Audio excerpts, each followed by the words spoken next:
Hey, welcome to another video. So what's up with week 3 of the Artist Way? It's all about recovering a sense of power. This chapter, the book starts with anger. Miss Julia says that anger is fuel. When we feel it, we want to do something, like hit someone, we want to yell at someone, etc. But generally we stuff it down because we're nice people. We don't want to hurt the ones around us. But she says we need to listen to our anger because it tells us what we want. It's something we need to act upon rather than act out. So in the book, she gives an example of like, blast him, I could make a better film than that. Well, maybe it's time for you to make your own film. This anger we feel towards others about, them chasing their own dreams makes us realize that deep down, like, we want to be artists too, and we want to make our own films, and maybe you should listen to it. The next part of this chapter is about synchronicity. So, just to let you know, this book is very, very spiritual. Miss Julia believes that creativity is a spiritual experience. And I know that this is a sensitive topic, but let's have a little chat about it. So, in case you feel any doubts and resistance towards this idea, I'd say you don't have to believe in like God per se and all of the baggage that carries. It might be helpful to believe that there's an all-powerful, all-knowing source in general, like the universe itself perhaps. And if you truly don't believe that, there's some cosmic being out there taking care of you or has written your life for you, that's alright. That's fine. It may help you to think that this entity is just you in the future. All that creative energy is just you connecting with your future self and connecting your past, your present, and your future all in the now. Maybe thinking this way may help you feel the spiritual side of creativity, but it's okay. If you really don't want to think of it as a spiritual practice, then honestly, that's fine. You do you, babe. I have had my fair share of thinking that all this spiritual stuff is dumb and not real. I think everyone has had that feeling a few times, and sometimes I do still feel that way, but I do find it comforting that there is like a presence, or in the case of Hinduism, presences that's looking out for you and rooting for you. It's a very comforting thought, and that's personally why I've been a little bit more attracted to like the spiritual side of creativity. So anyway, let's get back to the topic. So synchronicity, what is it? Well, it's basically a whole bunch of coincidences that lead you down your path. They're like answered prayers, which is like really scary because once your prayers are answered, like, what do? Your life is about to change, and that's like really scary. All these changes are going to happen and you need to change along with it, which is like, oh, that is so yikes. Because like, what if I just want to stay miserable and blux because it's what I know? But the benefits of choosing joy far outweighs the benefits of staying apathetic and sad, and it always will be. I guess I'm choosing to be happy, which is very hard and preposterous. That's like crazy. But once you make it an actual choice, then you can take steps yourself to find your way there. And I think that's nice. Miss Julia also says not to be surprised if you try to discredit these synchronicities because it can feel threatening. If we admit that these coincidences are real, it proves that synchronicity, first of all, is real, and we really do have the option to chase our dreams. And I guess that's pretty spooky.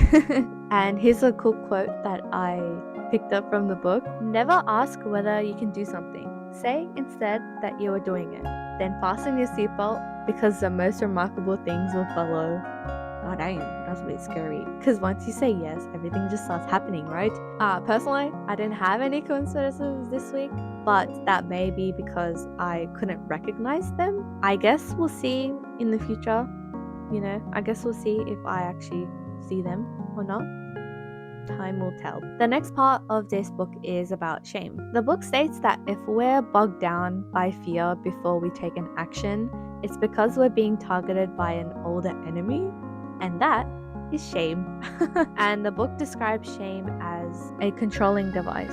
Shaming someone is an attempt to prevent the person from behaving in a way that embarrasses us. For anyone who enjoyed childhood shaming over any form of neediness, any type of exploration, any expectation, shame may kick in without the aid of a shame-provoking review. Yeah, so the next part is all about criticism. So maybe you never finish your artworks. Maybe there's a whole bunch of sketches lying there in your files because you suddenly lost interest in them. Suddenly, finishing it doesn't seem worth it anymore. The feeling that it doesn't matter is actually a coping mechanism, apparently. It's to numb the pain of feeling shame. And, criticism can feel like shaming, but, not all criticism is bad. Not everyone wants to be a hater. Good feedback gives you an aha moment that helps you see a new way forward on your work. Miss Julia says that it does take time to figure out what's good feedback and what's actually just damaging. So we just need to learn from where and who we seek feedback from. Ideally, you want to find this from your family, your friends, or school, but we all know that that's not always possible. So we have to make our own. Personally, I would suggest an artist Discord or, friends you make along your art journey. There's always someone who's out there who wants to help you and wants to support you. You just need to find the right community. And we have the comments here in this video. And if you do come across feedback that makes you doubt yourself and doubt your skill, you have to make sure that you don't let it get to you. And I know that's easier said than done, but just try your best not to let it affect you too much. The book says it's like picking up your first drink as an alcoholic. Once it's in your system, doubts will pile on and on and on until you start to believe that the dumb hater was right. Unbelievable. But this is the time. Don't let the haters get to you.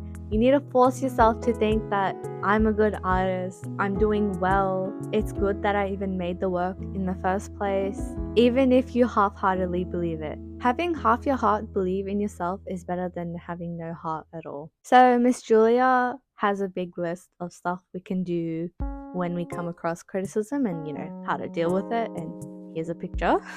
And here's a list of stuff you can do to find yourself if you find yourself, spiraling and having doubts about yourself. I'll tell you a couple of mine. The best movie I ever saw as a kid was Tangled. Many of my close friends and family would know this. That Tangled is my favorite Disney movie ever. I watched it in the cinema, and oh my god, the scene where Eugene cuts Rapunzel's hair. Let's just say I was gagged. Little me was gagged for real. Oh man, I remember being so shocked and like, oh my god, what's she gonna do now? She doesn't have a magic hair. She does a lot of things because she's epic. Because she's an epic girl boss, so. Anyway, whenever I think of that movie, it always puts a smile on my face, so that's good. My most cheer me up music is, I recently watched K-pop Demon Hunters, and let's just say I love the music and it was so good and I really enjoyed it. So right now, that playlist is helping me when I feel down. Yippee! I love K-pop. I secretly enjoy reading the villainous manhwa that low-key sounds like wish fulfillment. So basically what I mean is that I like it when the main character is really smart and really strong and she kicks everyone's butts, especially if there's a dumb man involved. Oh my god. Yeah, something about that revenge plot is just so cathartic. And what can I say? I eat that romance B plot every time. It's just too good. So let's move on to the next part. The next part of this chapter is all about growth. According to this book, growth is erratic, but forward movement. 2 steps forward, 1 step back. So we have to gently remind ourselves of this. Healing isn't a linear process, because it would be way too easy if that were the case, wouldn't it? And you have to practice being kind to yourself every day. And kindness isn't just saying, "Oh my god, I'm the best. Oh my god, I'm so gorgeous."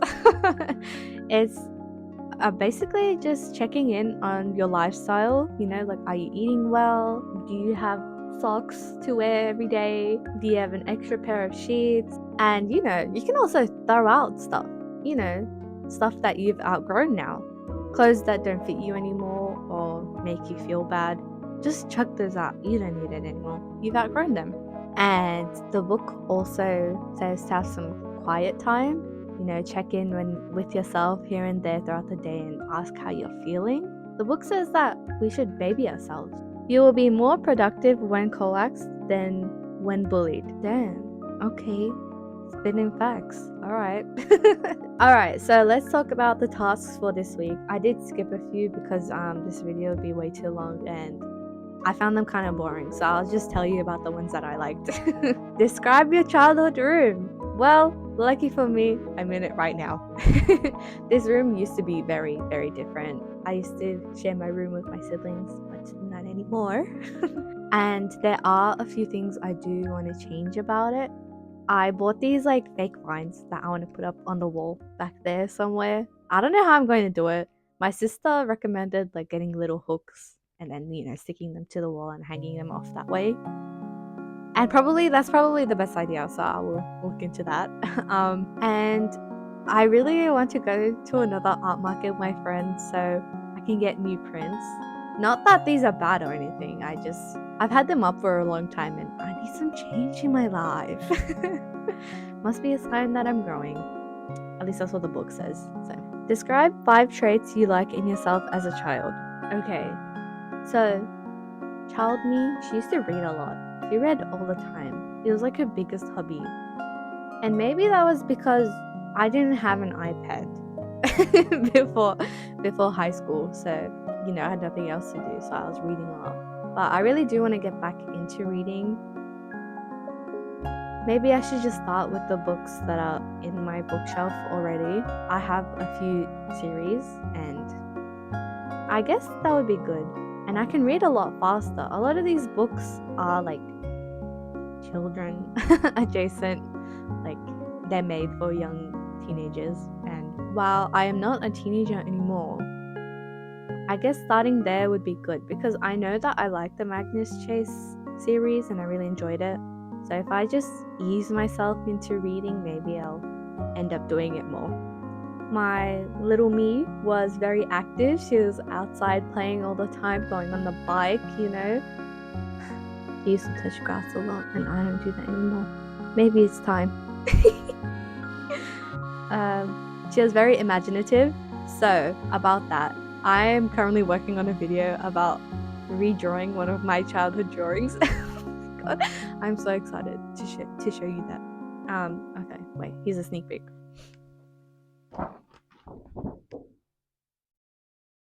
We're gonna be talking about this in the next video. Oh, I'm so glad my mom laminated that. Oh, it's an amazing drawing.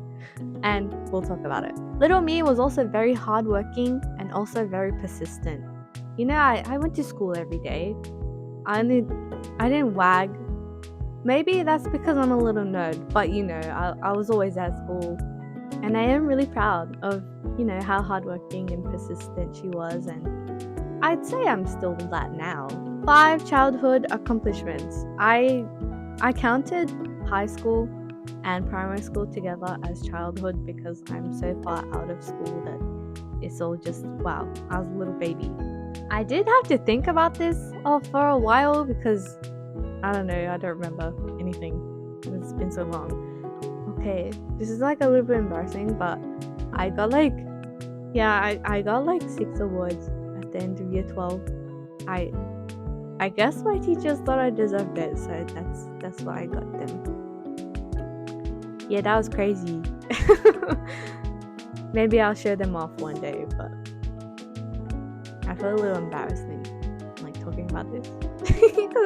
I remember when I came home that day, my mom was like, "Okay, you little nerd."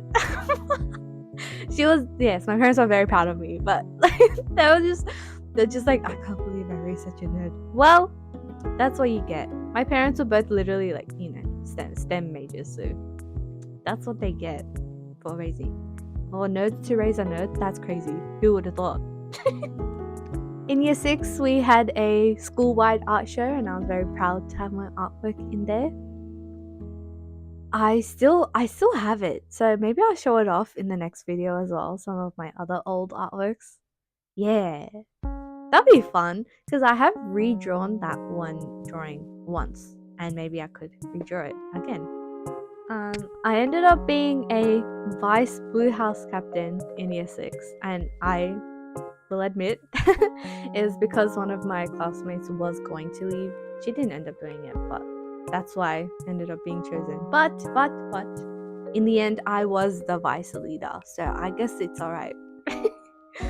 I guess that we can say I still accomplished that. And I used to read ahead a lot in primary school. Like, my school had this system called the Lexile system, and basically it tests your reading comprehension. And I used to be ahead every year because I used to read a lot, and I'm really proud of little me for doing that. And the last one was, I finished a lot of the stories and essays that I wrote in the Big Write. It was basically like a writing class that we did in primary school. Sometimes it was writing stories, sometimes it was writing like an argumentative essay, comparison essay. It was basically writing practice to speed up your writing, so to prepare for the exams in high school. Yeah. Anyway, I'm really proud that some of them were actually finished, and not all of them ended with, and it was all just a dream. Yeah, so yeah. I mean, it took me a while to think of these, but we got there in the end. The next activity was to figure out some of my subtle foes, and mine were always finding excuses not to exercise and not to pray, and not taking my eyes off the computer screen. And the benefits of this is that I get to be lazy and maximize my screen time. But obviously, the negatives are, if I don't exercise, I'm literally just decreasing my lifespan. So I guess I should really get on that. And the next activity was to list 5 people you like and 5 people you secretly like, and what their main traits that you like are. So some of the people's traits that I put were that they were confident in themselves, they keep doing what they want regardless of what other people say, and they're kind and nurturing and loving. They're just fully themselves, and they enjoy life and what life has to offer. And I want to be like that. Is there anyone who's dead that you'd like to hang out with? To be honest, I don't ever think about people who are dead and like who I'd want to hang out with, like if I could see them, except for my grandpa, because I would like to update him on all the stuff that he missed. That's the only thing. I asked my brother about this, and he pretty much said, yeah, grandpa, but that's it. And it's like, true. And finally, the check-in. 4 out of 7 days. Guys, I guess I just got lazy this week. It's actually been a long time. It's been a while since I did like week 3. So I actually have no idea why I even skipped these days. But I do remember the artist day. This time I went on a little picnic by myself, I took my sketchbook, I took a little snack, and I took a little sandwich, and I took some hot tea in a thermos. Oh my god. It was so nice. It was really cold, but it was so nice. And I met someone who recently moved into the area, and I had such a lovely chat.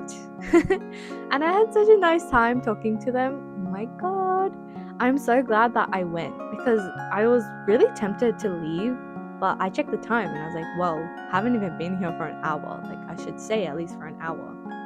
And if I didn't, then I wouldn't have met this person, and I wouldn't have had such a nice chat. It made me feel happy for the rest of the day, and to be honest, it kind of made my whole week. So yeah, it was just nice because they came up to me. I was a bit like anxious to go to them, so I'm glad that they came to me and they started talking, and it was really nice. And also in my journal, when I was writing about this artist day, I was like, I'm so glad I started the artist way, even though I cry every week because of it. I still agree with that comment. So synchronicity, I didn't see any synchronicities, any coincidences, but maybe that's because I'm not woke yet. So were there any other issues this week? There was this one thing on the Sunday of that week 3, but I will actually leave that for the next video because I go way more into depth about it. So I'll just leave that there and maybe you'll want to watch it. Well, thanks for watching. I wish you the best and I hope to see you in another video. Bye!